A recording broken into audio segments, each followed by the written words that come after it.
I just wanted to show y'all the little blue Orpington rooster. He was one of the two smaller, but they're still larger than my other roosters. They were the ones that would sneak up behind you and try to spur you, and they were always fighting and chasing off Sue and teenage rooster I'm gonna call Junior. They were very, very aggressive toward the other roosters. Now that he doesn't have his three buddies,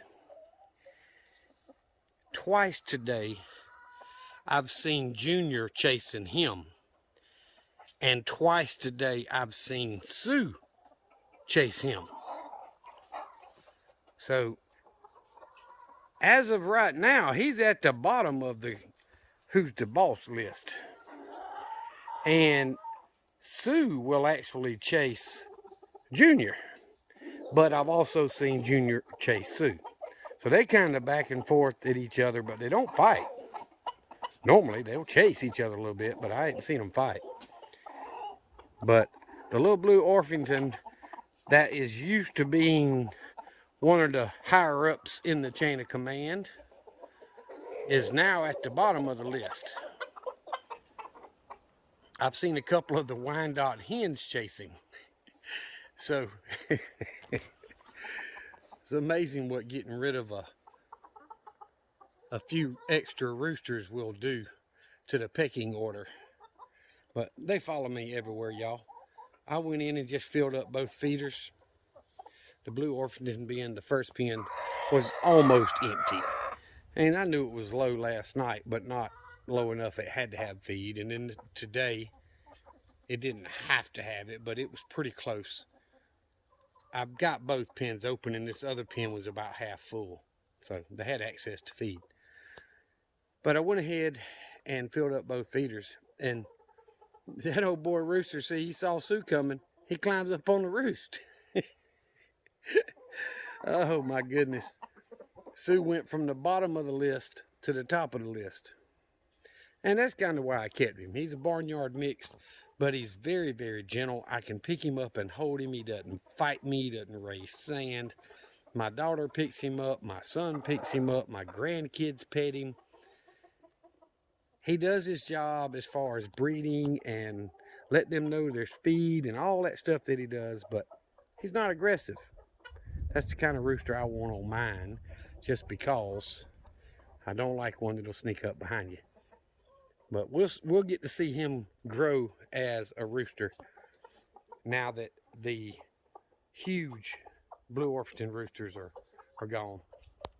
So all these days worth of supposed to storm, haven't gotten a drop today. I did see some lightning a little while ago. If if it's right by seconds is a mile, it's probably 15 or 20 miles away. But I hadn't gotten any rain today. I actually just got off the lawnmower. I recut the pine orchard, and I know it looks bad, but it's just feathers, y'all, from where I plucked all the chickens. I ran over them 3 or 4 times with the mower just to kind of chop them up and thin them out. And they will blow around and compost back into the soil. No big deal. Just looks rough. Could have put a bag on it, I guess, and mulched it. But I went ahead and cut the field, the front, redid my parking area. The only area I didn't cut is right here behind the truck. And I just cut it last weekend, and we've had all that cold snap, so it doesn't really have to have it right now. And I'm gonna tell you, after working as long as I did, a whole day of processing chickens and all that, my legs were cramping up bad last night, and trying to earlier today. I've drank about a quart of pickle juice. Hopefully that'll stop it, but I wanted to get out here and move all this metal and get it stacked up. But that's not happening as long as my legs are trying to cramp up, so it can just wait a little longer. But I even ran the mower down the range a couple of times and cut way back up in here. So still got a lot of chores to do. Those feathers are everywhere, but not gonna hurt a thing.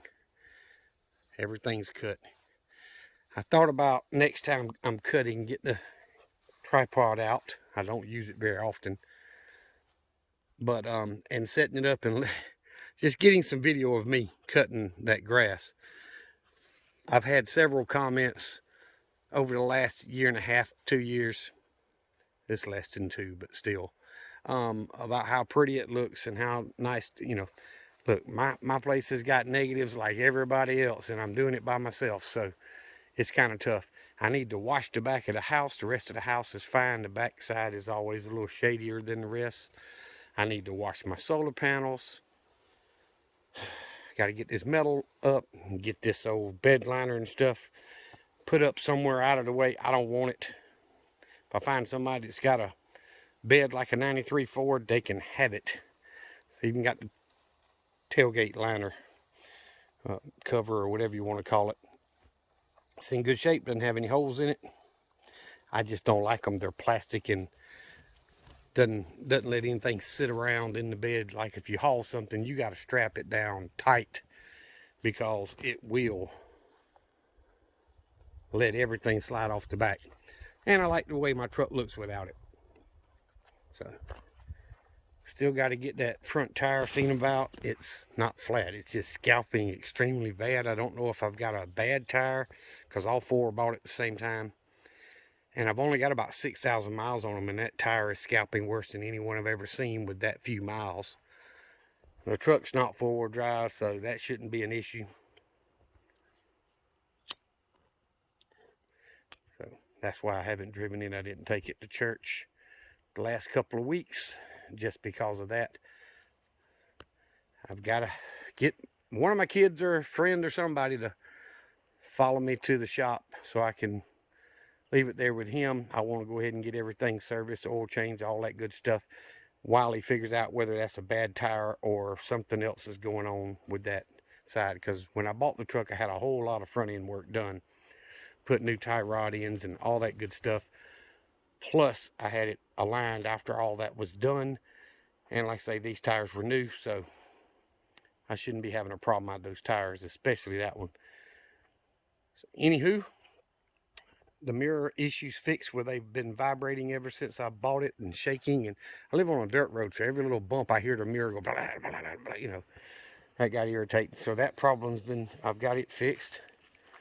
But look, they come out here just waiting on me to throw food out for them.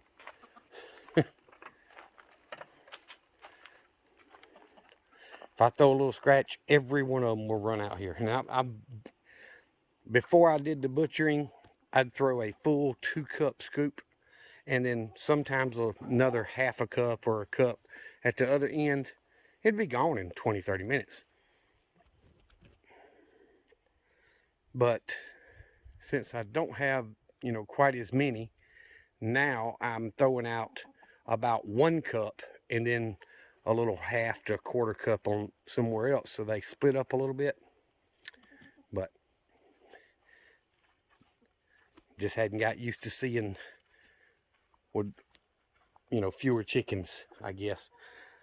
But I was just checking my feed. That can's full of layer pellets. This can's full of layer pellets. This is it's about 85% full of layer pellets.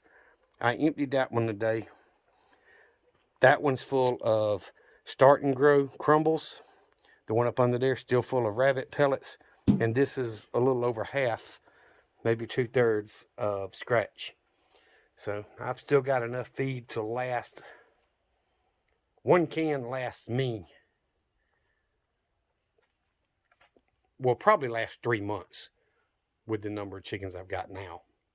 So, because it's 3.5 bags for the large can. So I've got a pretty decent supply still. I need to move those blocks. They were where I took them out of the old pen over there at some point in time. I need to move them, finish getting cleaned up. I had that old push mower y'all have seen in the video several times. It's actually over here. I had a buddy a couple of years ago go through it and clean the carburetor and all that to try to make it where it'd run good. But when I got it back from him, I still couldn't get it to cranking. He said it did. But I got another guy. That fella's unfortunately passed away. But I've got another friend that does small engine work. I may see if I can't get him to do it. That's what I want to use inside the chicken pen. But if I don't do that, I've got those two big gates that I got from my son-in-law and my daughter. They're actually cattle panels, but if I ran chicken wire across it and kind of closed in those gates, I'm thinking about mounting one to this post here and using it as a big gate on one end. And then when the chickens are in the pen, I can go in there with my Kubota with the 5-foot wide mower and cut it and be done with it, because it is too big to be doing with that hand mower like I did before I added on to the run. There's no way I'm spending an hour plus out here with that hand mower, rotary mower that doesn't have a motor. It's, human powered. I'm not doing that. They do keep a pretty good job of keeping it trimmed down, but if it ever gets ahead of them, and in the middle of summer it probably will.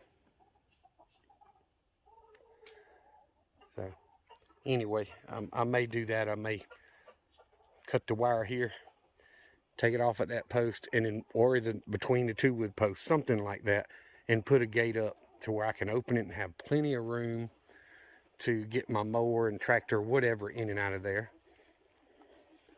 And at the same time, once all my trees are big enough in another year or two, I could always fence in this whole fruit orchard area, which would triple the size of their run, because I plan on having more chickens.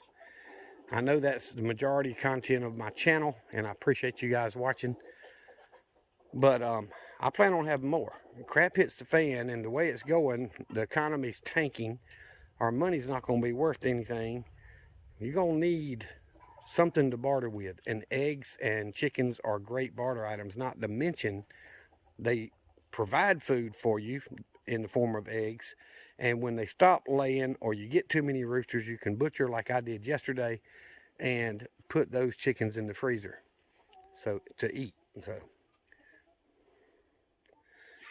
the more room they've got to scratch and forage, eat bugs and grass and all that, the more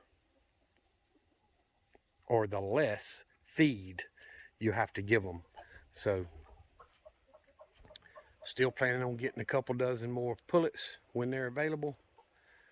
But for right now, they got plenty of room, I think. When I was younger, my uncle kept chickens and pheasants and things like that. And I don't remember how many chickens he had. Somewhere close to a dozen, I guess, all the time. He never let them free range. He just left them in a pen, and the pen was about twice the size of one of mine. So mine get to run around and scratch out here in the yard and eat grass and bugs and all that stuff. The blueberry bushes look good. I looked earlier. The pear trees got little pears all over it, both of them. All 3 peach trees that are blooming are looking good. The frost has hurt. Y'all can tell there. Let me zoom in. The fig tree has got a lot of the leaves that got what I call burned in the freeze in the cold temps. But other than that, I hadn't had any other damage from it. The mulberry tree over on the other side of the property is starting to bud out a little bit, and the apple trees on the other side are starting the same thing. So I just need to plant more. Let me get off here. I've got a lot of video editing to do tonight, and since I worked outside all day, I didn't get a lot of my chores done. That's why I cut grass today. And I've got laundry to dry and then get folded and put up. All my dishes are done finally, but I've still got chores to do, and I don't like being behind. So y'all be good. Remember what I always tell you. Jesus loves you, and so do I. Y'all be safe. Be prepared.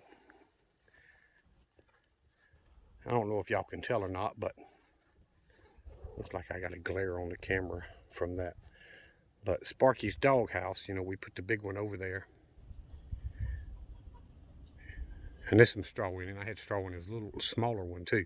It's still way bigger than him, but he's liking the big doghouse because every morning when I get up, he's in that doghouse. He doesn't go to the little one anymore, so I got to get it moved and get it out of the way. But his feeder's full. I gave him a new water bucket because he kept, you know, knocking the other one over every now and then and cracking it. So that one's not cracked. It'll hold all 5 gallons of water. And I need to edge around the house, but hey, buddy, say hey. Say hey, people.